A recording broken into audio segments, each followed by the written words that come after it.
দেখো আমার ঘরের অবস্থাটা কিন্তু এখন এরকম, জামা কাপড়ে একেবারে উলট পালট হয়েছে চারিদিকে। দেখো শুধু জামা প্যান্ট আর জামা প্যান্ট। তো এখন কিন্তু ঘরটাকে গোছানোর পালা। চলো ঘরটা সুন্দর করে গুছিয়ে ফেলি।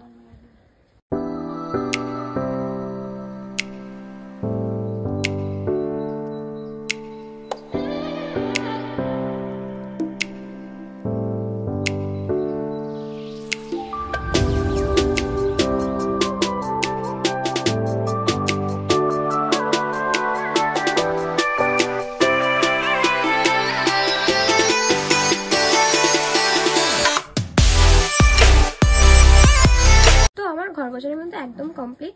তো চলো এবার তোমাদেরকে দেখাই।